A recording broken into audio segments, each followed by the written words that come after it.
परमवीर चक्र से सम्मानित शहीद वीर अब्दुल हामिद एक ऐसा भारत देश के सिपाही थे जिन्होंने देश के लिए अपना जान हंसते हंसते भारत माता के लिए प्राण न्यौछावर कर दिए। आज दिनांक 24 सितंबर 2023 दिन रविवार को झरिया आरएस गार्डन में वीर अब्दुल हामिद का शहादत दिवस समारोह वीर अब्दुल फाउंडेशन के द्वारा संपन्न हुआ। इस समारोह में मुख्य अतिथि श्री परमेश्वर महतो, झरिया विधायक श्रीमती पूर्णिमा नीरज सिंह, वीर अब्दुल हामिद फाउंडेशन के संस्थापक एमडी अली इमाम भारती, अध्यक्ष मोहम्मद समीम शाह और वीर अब्दुल हामिद फाउंडेशन के सभी कार्यकर्ता मौजूद थे। झरिया से आशीष कुमार की रिपोर्ट। अपनी जाति धर्म अपने लोगों के बारे में सोच रहा होता तो आज अमर शहीद नहीं होता और आज करोड़ों हिंदुस्तानी उसे याद नहीं कर रहे होते। आज मृत्यु के बाद किसी को क्यों याद किया जाता है, ये बहुत सोचने की जरूरत है। क्या मृत्यु के बाद आप किसी को उसकी जाति, उसका धर्म देखकर याद करते हैं या उसके किए गए कार्य को देखकर याद करते हैं? इसलिए मैं बोलती हूँ कि सबसे ऊपर हमेशा आपका कर्म है। आप क्या करते हैं वही बताएगा कि आगे क्या होने वाला है। आपको कैसे याद किया जाएगा ये सिर्फ और सिर्फ आपके कर्म ही बता सकते हैं। और इसका सबसे बड़ा उदाहरण भारत के सर्वोच्च सम्मान से सम्मानित होना कोई छोटी बात नहीं है। किस तरीके का बलिदान दिया होगा उन्होंने अपने देश के लिए, आप सोचिए। मात्र 32 वर्ष की आयु रही होगी उनकी। और जब आज वीर अब्दुल हामिद को लोग याद करते हैं तो ये नहीं बोलते कि वो अल्पसंख्यक समुदाय के थे या वो हिंदू थे या मुसलमान थे। उन्हें सिर्फ एक वीर सैनिक के नाम से याद किया जाता है। इसलिए मेरा आग्रह रहेगा कि आगे जब भी ऐसे कार्यक्रम हों तो कृपया इस बात को ना दोहराया जाए। ये उनके सम्मान की, जो उन्होंने बलिदान दिया है, ये उसकी तौहीन होगी। आज मुझे बड़ी खुशी है कि मैं उनके नाम की एक फाउंडेशन के कार्यक्रम में खड़ी हूँ, लेकिन मैं उत्तर प्रदेश से आती हूँ और मैं उस जगह गई हूँ। मेरे दादाजी हमीरपुर में पोस्टेड थे जहाँ वो थे।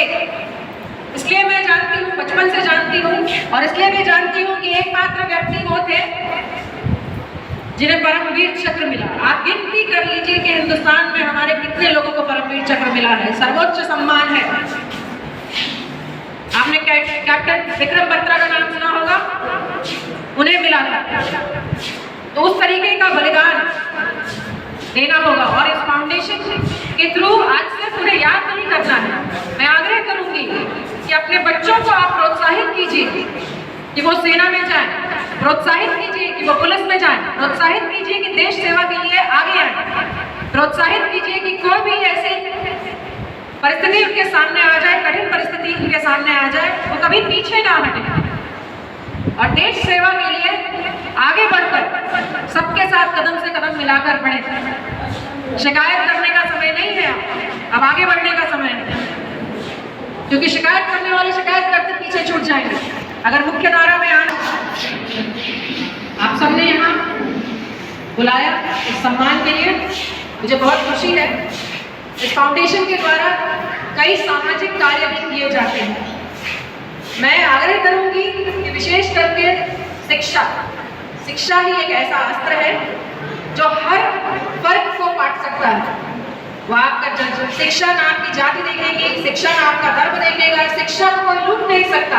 पैसा कमाएंगे तो राह चलते कोई लूट लेगा, कोई डकैती डाल लेगा, लेकिन बच्चों को पढ़ाएंगे तो क्या पढ़ा लिखा व्यक्ति फिर से मूर्ख बन जाएगा? नहीं ना।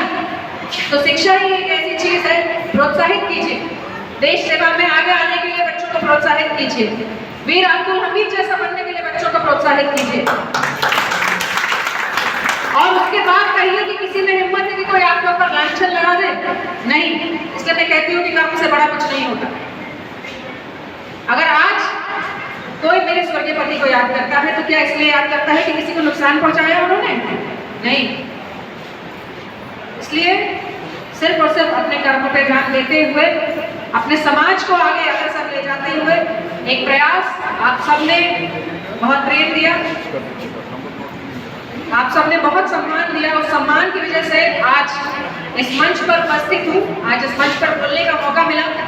आप लोगों के बिना ये पॉसिबल नहीं है और इसीलिए एक प्रण है कि हर वो काम, हमें तो बहुत कम समय मिलता है, आप सब 5 साल एक बार चुनते हैं, समय मिलता है, उस 5 साल में बहुत कुछ करना होता है, बहुत कुछ बड़े बड़े काम करने का प्रयास किया, कई छोटे छोटे काम अभी छूट गए हैं। एक शहीद की शहादत दिवस के दिन ये कह रही है कि आने वाले समय में हर दिन ये प्रयास रहता है कि कहीं कोई छूट ना जाए। आज ही घर पर मना किया था मिलने वालों को, लेकिन आज भी 50 लोग घर में बैठे हुए थे। आप सबके पास आना था, क्षमा चाहूंगी इस वजह से जो है विलंब हो गया, क्योंकि लगता है कि कहीं कोई छूट ना जाए, कोई काम छूट ना जाए। बड़े काम करने के लिए मैं हूँ, छोटे काम के लिए आपको मेरे पास आना पड़ेगा। मैं हमेशा ये कहती हूँ जहाँ भी जाती हूँ कि अगर आपको अपने कार्यों को करवाना है तो एक बार मैंने दरवाजा खटखटाया था, एक बार आपको आना पड़ेगा और एक बार नहीं, बार बार आना पड़ेगा। काम है तो करवाना ही है ना। माँ बाप के पास आदमी जाता है, जब तक मान नहीं जाता तब तक मनाता रहता है ना, जिद करता है ना। वैसे ही अगर आपका कोई कार्य है ऐसा जो करवाना है तो आपको भी मुझसे जिद करनी पड़ेगी। हम तो आते हैं साल में एक बार, 5 साल में एक बार जिद करने, अगर सरदारगिरी नहीं तो इसलिए आप सब भी अपनी जिद मत छोड़िएगा। आप सबकी जिद ने मुझे यहाँ पहुँचाया है और मुझे पूरा विश्वास है कि आगे भी लेकर जाएंगे आप सब। और मेरी जिद ये है कि इस समाज में हर वो बच्चा, हर वो महिला, हर वो पुरुष जिसको कोई दबाने का प्रयास करेगा, कोई उलझाने का, कोई गलत जगह फंसाने का प्रयास करेगा, मैं ऐसा होने नहीं दूंगी। झरिया के बारे में कुछ कहने की जरूरत नहीं है। आप सबने बेमिसाल एक मिसाल प्रस्तुत की अभी कुछ दिन पहले ही, किस तरीके से झरिया का माहौल बिगाड़ने का प्रयास किया गया। लेकिन मैं अपने सभी भाई बहनों से कहना चाहूंगी कि अमन और शांति पसंद है यहाँ लोगों को, और जैसा हमारा चल रहा है, हमारा झरिया आज बचा हुआ है ईश्वर की कृपा से, क्योंकि ईश्वर भी देखते हैं कि जैसा व्यक्ति जो कार्य कर सकता है उसको वहां भेज देते हैं। मैं ईश्वर से कामना करती हूँ, साथ ही आज हिंदुस्तान में कम ऐसे लोग हैं जैसे हमारे प्रेरणादायक आज वीर अब्दुल हमीद जी ने किया है। उनकी मैं कामना करती हूँ कि वैसी प्रेरणा आप सबको मिले। जी मैडम, बताइए वीर अब्दुल हमीद के बारे में कुछ बताएं।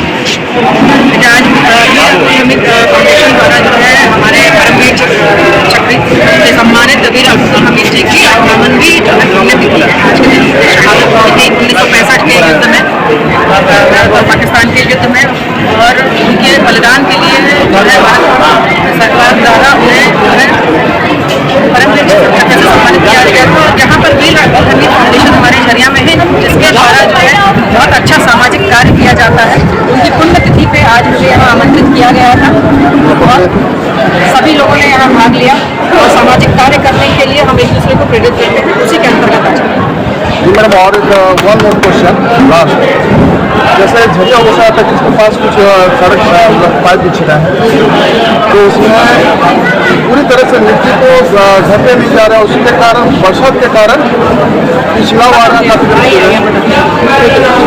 पाइप जो बिछ रहा था, थोड़ी सी असुविधा, थोड़ी सी परेशानी होगी। जब ऐसा कोई कार्य होता है ना जनता के हित में, तो आप नाली बनेगी, आप सोचेंगे कि मेरा कुछ ये नाली बन जाए, थोड़ी सी असुविधा होगी, उसके लिए खेद है मुझे, मैं क्षमा प्रार्थी हूँ सबसे। लेकिन आज अगर आप जाकर देखेंगे तो वहाँ पर हम जो है पाइप डालने के बाद जो है वापस से ढलाई का काम कर रहा है। थोड़ी सी असुविधा हुई है, लोगों को 15 दिन की असुविधा होगी, क्योंकि कार्य बहुत बड़ा है, बहुत बड़े बड़े पाइप जो है अंदर डाले जा रहे हैं। तो अगर आज आप जाकर देखेंगे वहाँ पर, मैं अभी देखने भी जा रही हूँ, मैंने वहाँ पर जो है वापस से सड़क को जो है लेवल कराने का काम शुरू करवा दिया है, जो कि बड़ी आबादी है। और ये प्रयास यहाँ नहीं, हर क्षेत्र में जो उपलब्ध है।